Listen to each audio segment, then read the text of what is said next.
There are many who would say today that it's harder to be a woman than it is to be a man. In fact, I heard a story not long ago about a Chicago businessman and a Texas rancher and a lady lawyer who all found themselves in heaven at the very same time. And they were standing there at the gates of heaven, and one of the angels came over and called the businessman from Chicago over, and he said, "Hey, we're glad to have you here, but before you come in, there's still one final test." And the businessman said, "There's a test to get in?" He said, "Yeah, it's just a real simple test. It's no problem. Just need to answer one question." He said, "Well, what is it?" He said, "You need to spell the name God." He said, "That's all there is to it?" "Yeah, just spell the name God." He goes, G-O-D. "That's it. Come right on in." Brings the Texas rancher over, and he says the same thing to him. Says, "You're going to need to take this little test, spell one word." The rancher goes, "Well, what is it?" He said, "You need to spell the name God." He goes, J-O-D. The angel looks at him and goes, "Nah, I guess that's good enough. Come on in." So the rancher goes in. Then he brings the lady lawyer up. And he says, to get into heaven, you got to take one final test. And it just burns her up. She says, "All my life, I've had to go and earn my way to a certain position and then fight over and above that with some additional kind of credentials in order to get equality for me. I did that when I was in graduate school. I did that when I was in law school. When I finally got in the firm, I couldn't just be a partner. I had to go through extra steps. And now here I get to heaven. And I think I've made it. And I've got to take one more test." The angel says, "Well, yeah, you do. Just have to spell one word." "Okay, what is it?" The angel says, "Spell Czechoslovakia."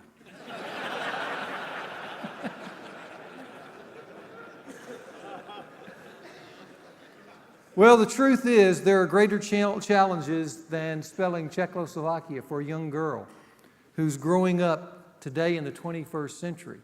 So what I want to do is begin this session this morning giving you an overview. And we spent all year talking about men, and we're going to cram the world of women into one session. But I want to give you an overview of some of the immense challenges for women today and how they affect daughters. And I want to look at 3 challenges for daughters in the 21st century and what I call the introduction of the new womanhood. And I want to give you just 3 statements to kind of let you feel the texture of a woman's world today. Here's the first statement, or the first challenge. First, there is for young women growing up today the challenge of a new supreme pursuit. And what is that new supreme pursuit? And the word I want to use now is supreme pursuit. That's key. The new supreme pursuit is from home to career. Let's face it, a profound change has occurred among women in the last 40 years. And life for a little girl today in our country has been turned upside down. It's unlike anything women have experienced in our country since the birth of our country.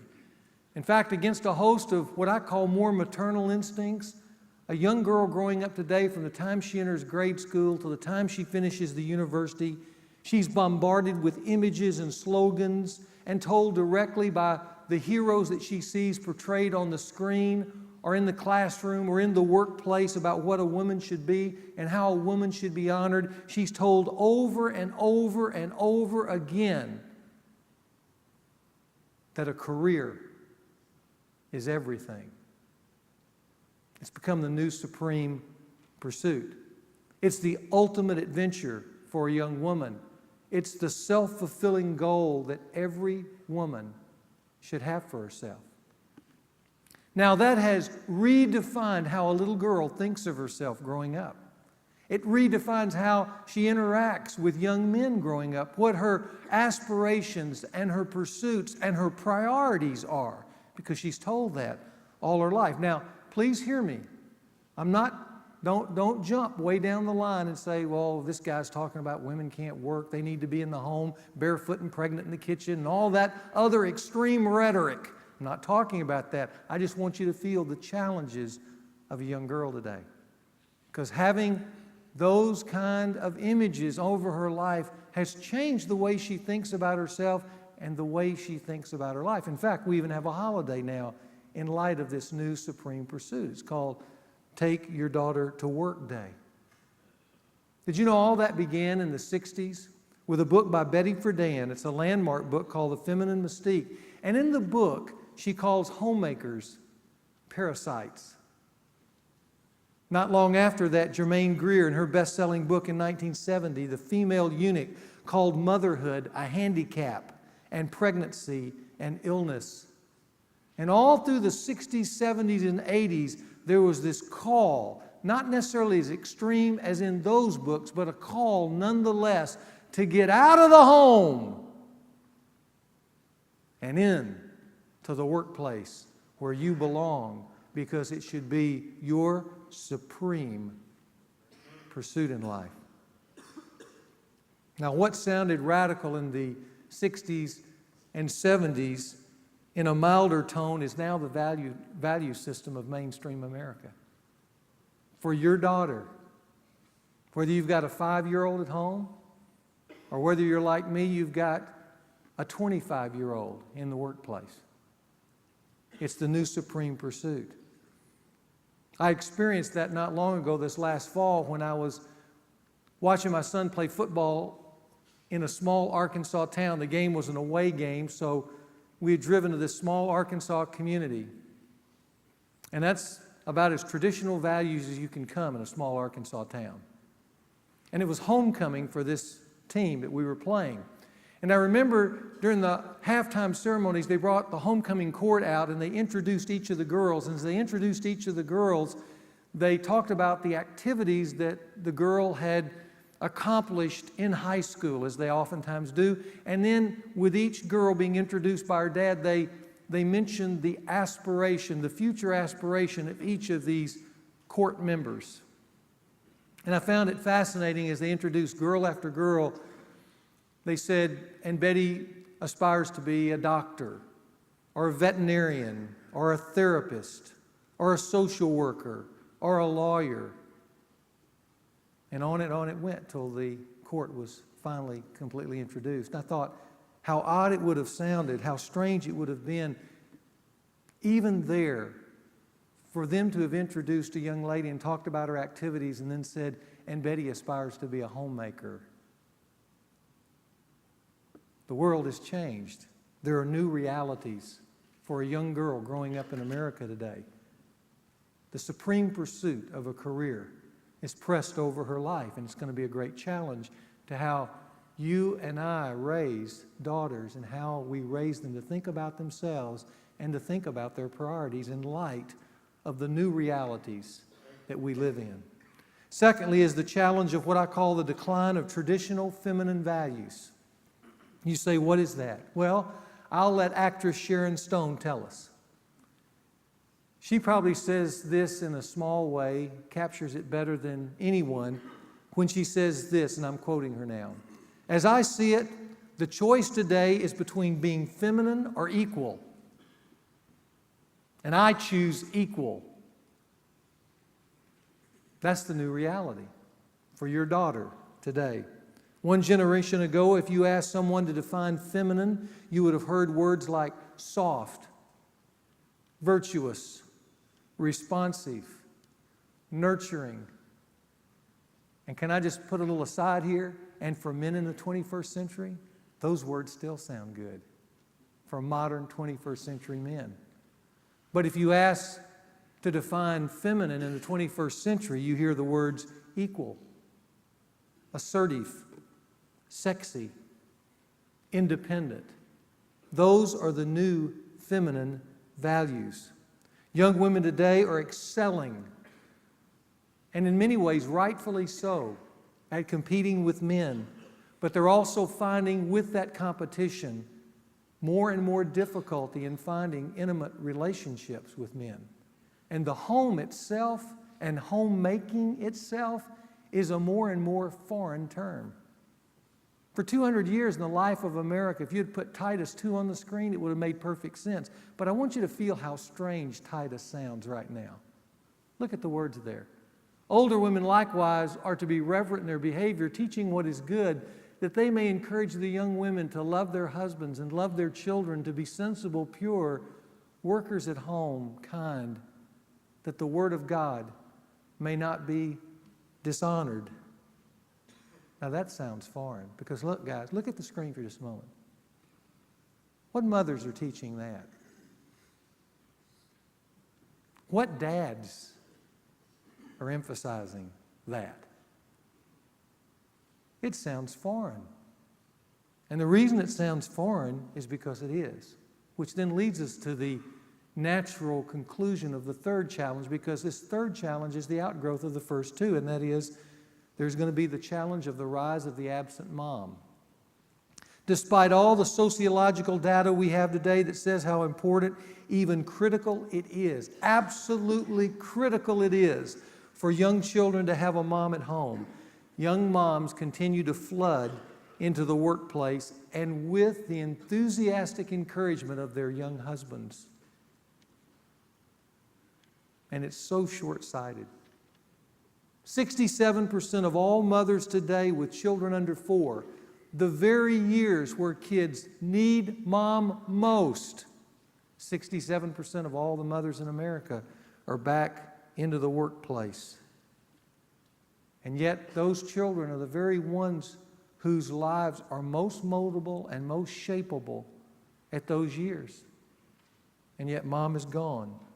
Some, of course, have advocated daycare as a clearly viable substitute. But I want to put a quote from Dr. Burton White, the director of the preschool project at Harvard University, about daycare, just to give you a feel for what he would say in that regard as that substitute. Here's his quote.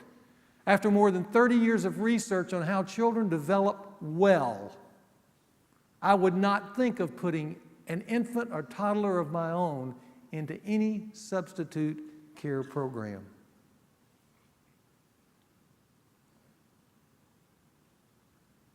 Now, it all depends on what you want, and what you're trying to produce, and what your priorities are, and what your values are. We live in a world that we simply are sheep who follow the standard program. I called it earlier conventional manhood. But we're not here to talk about conventional manhood. We're here to talk about the quest for authentic manhood. And it will go a little bit against the grain because its priorities and values are different. And a dad needs to understand what pressures and issues his daughter and his wife is under, and what he really wants to see accomplished in his home with his wife. I'm afraid many young women, the young women right now who are in junior high and grade school and high school, those young women, as more and more moms flood into the marketplace, I'm afraid they're going to experience what we in this room experienced with our dads from the 70s and 80s, and some of us from the 50s and 60s, and that is we experience the absent father wound. And you're going to have many, many young women who are going to grow up in the year 2040 and 2050, and they're going to sit in a room confused, wounded, with no maternal instincts and fears of home and children as they recklessly pursued at all cost this new supreme pursuit. And you know who they're going to blame? The mom who wasn't there. That's who they're going to blame. Let me read to you an article entitled, "I Met Your Child Today." It's from one mom to another. She writes this: "Dear career mom, you don't know me, I'm just another mother. But I wanted to let you know I met your child today. I was on an outing to the park with my own children when I met her. She's a beautiful little girl, obviously lacking for nothing materially. Her baby designer clothes looked so cute as she toddled along with the bigger kids. The new van parked at the curb in the abundance of workers indicated that this must be what is referred to as quality childcare. The several workers you pay to care for her were grouped together, smoking, talking, and occasionally yelling in the general direction of the constant bedlam on the playground. Your child seemed polite and well-behaved, as I'm sure you've taught her to be. But what captured my attention was the pleading in her big round eyes as she made her way up to me, a complete stranger, and asked timidly, "Can you watch me?" And her pleas for attention kept coming as I sat there with an eye on my own 2 children. "Watch me do this. Could you push me? Can I sit by you?" The hunger etched on her face for special attention was so painful to see, it broke my heart. I wanted to scoop her up, hug her, and tell her she was special, but of course, the 5-minute overtures of a stranger could never replace the fact that all day, every day, she is no one's number 1 girl. Only 3 or 4 years old, and already her world is an institution, however learning-centered and high-class it may be. And she is not unique by any means. The eager glances my way from the other little faces were just as painful. Your child just happened to get to me first. I was clearly not the first stranger she's reached out to, nor will I be the last. Fortunately, I was a caring mom. I don't know her family situation or the myriad of reasons why you, her mother, must leave her each day. It really doesn't matter to me or to her. She's too little to understand yet about quality time or future college expenses. She probably doesn't even care if she's wearing expensive or thrift store clothes. She only knows she needs some snuggling and someone to watch her tricks on the swing as if she were the only child at the park. So from one mommy to another, I just thought you'd like to know. I met your child today.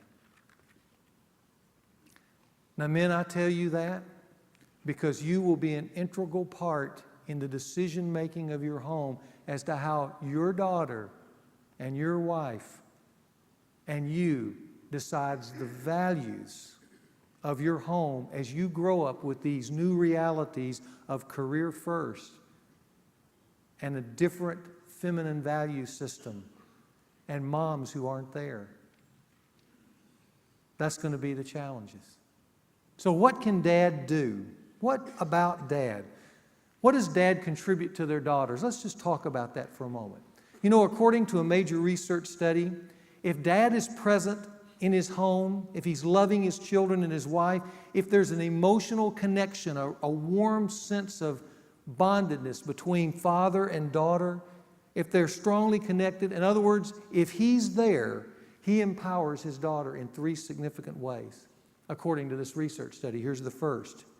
First, those daughters become very secure in their identity as women. The number 1 man in their life growing up, by the way he interacts with her and with the most important woman in her life, his wife, makes this young daughter feel good about being feminine. That's where she develops her feminine instincts. It's in relationship and off of dad. Remember, a few weeks back, I read you the article that dad is destiny. It is dad who is the key, scientists say, to the femininity or the lack of it in daughters, and how he interacts or doesn't interact with this young creature growing up around him. But if he does it well, if he connects well, if there's a heart bondedness, if there's a sense of integrity in that home, in the way he loves and responds, not just to her, but to his wife, then these little girls become secure in their identity as women later on. They feel good about themselves. Secondly, if dad's there, they can easily relate to the opposite sex. And of course, that seems real obvious, doesn't it? These daughters have little problems loving later and supporting later and complimenting later their boyfriends and or their husbands because of how they related to dad growing up. It's just a natural thing. They just continue to do what they've already learned to do in those formative years. Third, according to the research, later on after they're married, they have a highly fulfilling sex life with their husbands. You say, why is that? Because sex for a woman is directly related to trust and admiration of a man. And if they learn to trust and admire a man at home with Dad, then when they meet a man they can admire and trust, there's just a natural bondedness that occurs that's so easy that then gets expressed in the physical life between the two that becomes not only fulfilling for her, but fulfilling to the man that she married. That's what the research says. On the other hand, if Dad has not been there, if he's not been involved emotionally with his daughter, he's not supportive or stable, if he's been absent or worse, if he's been abusive, as some men are, with little or no clue about relationships between fathers and daughters, then the research says one of two things happens, and it gets expressed later on in that daughter's life in adulthood. First, these daughters either develop personalities that are insecure and anxious and have difficulty in forming healthy relationships with men later on. They're either like that. So relational connections is always a fight. And it's kind of like they want it and they don't at the same time. And you as a young man enter into that and it feels strange and disconnected and you're wondering what's going on. And you don't realize, just as we talked about what happens to men, that what you're experiencing there has roots all the way back to Dad. Either she experiences that, or those same young women become inappropriately self-assertive because of fending themselves off with Dad or fighting against Dad. They become angry or promiscuous. Some hating men because of what Dad did to them. And by the way, you probably won't do this, but if you ever went back and read the life stories of the radical feminists of the 60s, there is one common theme in every one of those women's lives. They all had abusive dads. Every one of them. So they either grow up in a home where if Dad's not there, he's been abusive, they either grow up hating men and then they rail and then they want to make that social policy for the whole world. Or they end up throwing themselves at men because they want desperately to have the love that Dad didn't give them. We call that the promiscuous woman. But here's what I want you to know. Maybe a promiscuous woman, but if you really knew her life, what you really know is it's a desperate daughter. Do you get it? That's what's going on. And Dad is destiny. Dad's key to a young daughter's life. So practically, what can dads do for their daughters? Let me suggest 5 things, just 5 things here. And again, I want you guys to know, we could spend 20 weeks right here. So I know this is summary, and I'll just encourage you to get books if you're a father and read on the father-daughter relationship. But I just want to mention some basics for us this morning in this one session. Here are 5 things Dad can do. First, he can establish with his wife a clear definition of what it means to be a real woman. You guys know already I'm pretty big on definitions because I think definitions are so key. And again, we could take a lot of time looking at this, but I'm going to give you my summary definition. If I were meeting with women, as I've done before, and I've taken them through what is a real woman, and we finally come to that moment where we define it, I'm going to jump all the introductory material. I'm just going to give you the definition. Okay? Here's how I define a real woman from the Scripture. A real woman is one who, first of all, rejects worldly temptations for significance, especially those that inhibit her core callings in life. And you remember when we were looking at the husband-wife relationship, those core callings are husband, wife, and home. And anything that inhibits a woman from fulfilling that core calling, she can do a lot of things, and women have done great things, and some have much higher capacities than others. But anything that would lure her away from her core callings, she needs to reject that. Even when it tells her, you can be significant. Remember back in Genesis chapter 3? Remember I told you that the big charge in Genesis 3 of the man was that he went passive as to his leadership? Do you remember that? And that was kind of his Achilles heel. What was the Achilles heel of the woman in that temptation? The counterpart to passivity. You know what I think it was? I think it was the fact that she struggles with deception of believing something is better out there for her than what she already has. Remember, she was the one that looked at the fruit and it was the delight for her eyes. And she thought, yeah, this could make me really wise. And she said, this is better than what God has already given me. And so she was deceived. And I think one of the hard struggles of women growing up today, especially a young woman, is they are constantly being offered a better life out somewhere else than what they already have. You can be better out here, away from this. And so there's always that lure to something more significant. It'll be better for me out there. Well, maybe, maybe not. There are a lot of women now who are working 80-hour work weeks and trying to balance that with home and husband, who are saying, is this better? Or did what I find is what men don't like? See, that's what they're struggling with. And so there's always that temptation, and what a real woman needs to do is first of all say, I have the world that I can invest myself in. But in doing that, whatever I invest myself in, I need to stay true to the core callings God has given to me, which will involve marriage and family and a home. How do I balance that with the world?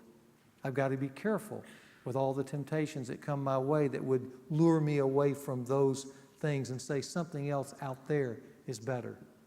So I would say the first template would be rejects worldly temptation for significance. Secondly, believes in God's priorities.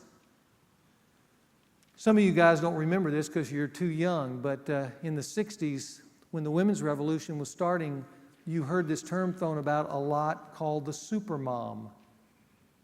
It was the one who could fry up the bacon, love her husband, raise her children well, keep the home clean, and work a significant job. And that lasted for about 10 years until it was discovered that the supermom was a super myth.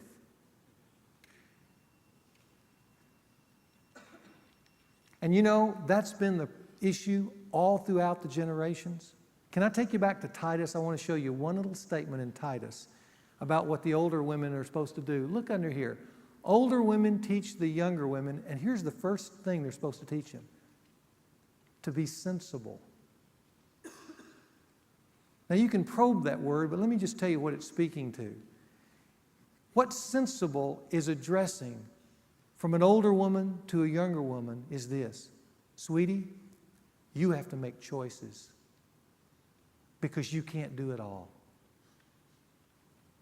And you need to be sensible about that, so you need to choose wisely.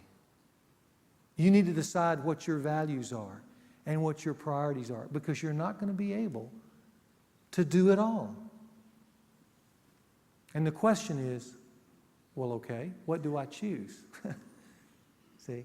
And that's why it's so important to have a good understanding of what God's calling is over a woman's life. In 1990, some of you remember this, Barbara Bush was asked to speak at Wellesley College, a liberal arts institution for women. And when she was asked, you know Barbara Bush, when she was asked, the women of that institution railed in protest against her. They said Barbara Bush was the old woman. We don't need old women telling us what to do. We're the new woman. Now, the way things eventually worked out, she did end up speaking for their commencement. And can you imagine what she felt as she got up out of her seat after all the women said we didn't want Barbara Bush and walked to the podium? Can I read you her opening words? Here's what she said. The choice that must not be missed as a woman is to cherish your human connections. At the end of your life, you will never regret not having passed one more test, not winning one more verdict, not closing one more deal. But you will regret time not spent with your husband, time not spent with your child, time not spent with your friends and your parents. See, a real woman believes in God's priorities. Thirdly, she nurtures the next generation. And underneath that, would you just write these words, guys? Because the young men especially needs to hear this. Okay, young guys, listen, write this down. Nurturing takes time. Nurturing takes time. You don't nurture young children or even teenage children on the fly with the last residue of energy you have left in your being. Nurturing takes time, and kids need nurturing. I remember the story of little Timmy. Timmy wasn't doing well at school, and the principal called Timmy's mom in. And as they talked about Timmy's failure in his homework and the way he was socially interacting with the other kids in the class, the teacher just mentioned that periodically when she would get on Timmy, Timmy would just mutter under his breath, "Love is slow, love is slow." And the mother just broke down and started crying, just weeping. And the principal said, why did that upset you? And she said, because it just reminds me. She said, I have to get up and get Timmy dressed at 5 o'clock because I have to catch a subway thing into the city and I have to get him there. And I'm always pushing him. And at night when I come in late and he's wanting me to help him with the homework. And I'm saying, come on, Timmy, get it done, get it done, get it done. We've got to go to bed. And I say to Timmy, Timmy, you are so slow. And Timmy says, love is slow. Nurturing takes time, guys. A real woman nurtures the next generation. And finally, expects the greater reward.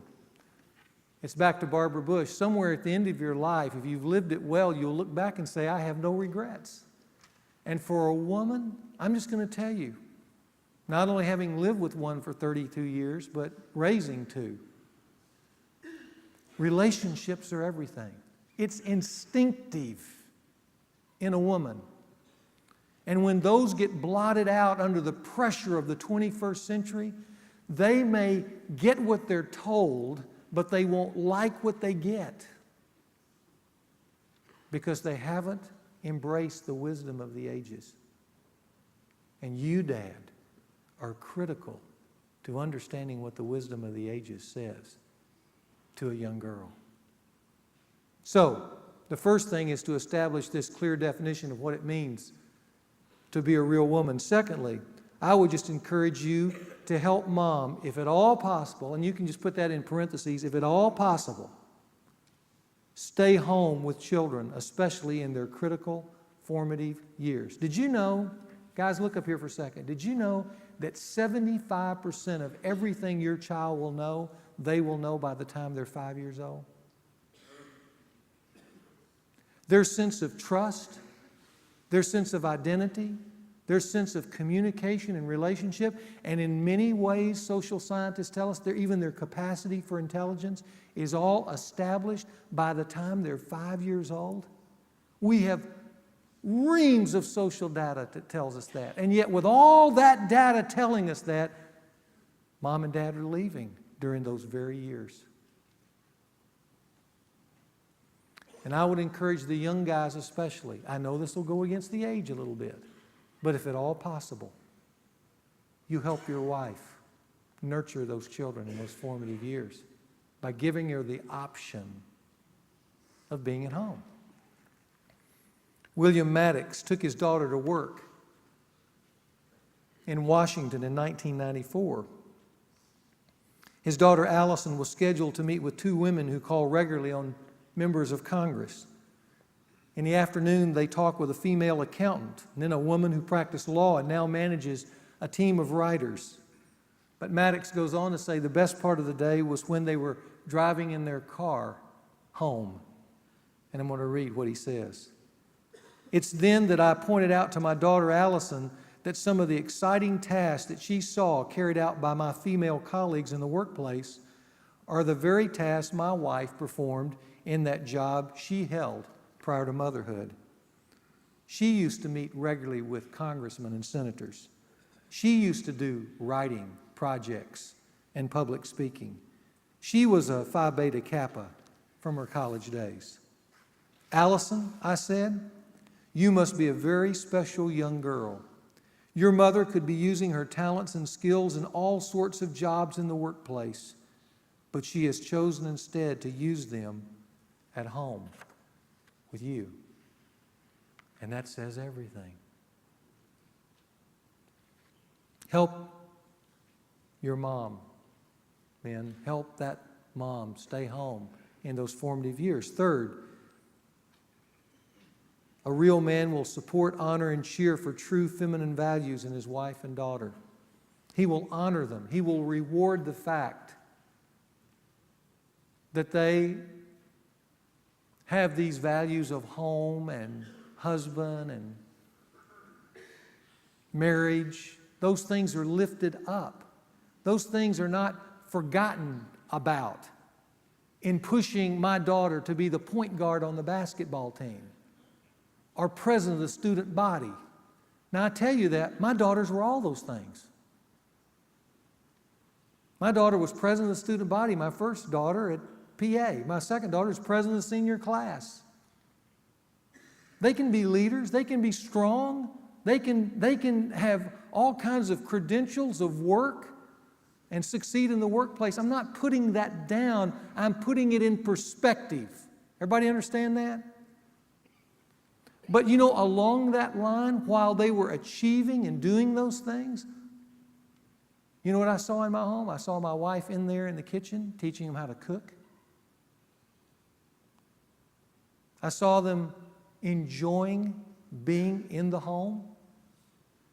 We talked a lot about the importance of marriage and the priority of marriage and what it would take to have a good marriage. All those things were lifted up as values so that it would give perspective in the whole of life, not just mindlessly walking after a conventional life that's being told to us by people I don't even know, with values I wouldn't probably even like if I knew them. Somebody has to say, we're going to live like this. And Dad, I think it's you, and you need to be the one rewarding them, cheering for them when they take on some of those special priorities. Fourth, I think you can date your daughter and stay involved in her lives on a personal level. Dennis Rainey years ago told me, I asked him one time, I said, Dennis, what would you do? Because my daughters were real young. What would you do with your daughters? And he told me, he said, I would always date my daughters throughout elementary school, junior high, and senior high, and into college if you can. And so I made it a priority, at least every month, either before school or some special night, to take my daughter out, just she and I, even though we had 4 kids, just she and I, and sit and talk about their lives and get connected and talk on a personal level. And you know, that has paid incredibly rich dividends because they still seek me out for those dates, even though they're in their 20s now. But you need to connect because they learn in those interactions how to interact with young men. And that is so vitally important. And finally, I would just say encourage. You need to encourage and participate in ceremonies celebrating true femininity. Last week, I gave you kind of the mile markers that we use in ceremonies to mark the progress of our sons to manhood. And these 3 families got together. We had 7 sons, and we created those mile markers at puberty, at graduation from high school, at graduation from college, and at marriage. And as we did that, we also had 4 daughters among the 3 of us, the 3 families. And the wives said, well, why can't we do some of those same things for real womanhood? And we said, let's do it. So that's where we formulated that definition of what it means to be a woman. And the wives, using the husbands at points, kind of critical points, follow the same kind of ceremonial pattern. So when they were about to reach puberty, the wife took the daughter through the Dobson tapes, but at the end of that time, the dad took the daughter out on a date. A special date, a special evening where you dressed up in coat and tie and you went out. And at the end of that evening, we talked about what it meant to be a real woman. And then I remember with both my daughters presenting them with a gold locket with their initials on it, except the center initial was left out, the L, the Lewis. And we had a talk about purity. And I challenged my daughter to purity and said, you know, what I want you to do is keep this locket somewhere away. You don't have to wear it all the time, just keep it. But when it comes to your wedding day, you fill in the letter of the man you're going to marry. But as you put it in there and inscribe it in there, you're doing it because you've saved yourself for him. It's a great moment between dad and daughter. And even in that moment, I reminded my daughter, if she ever failed in that regard, I would never, ever stop loving her. Ever.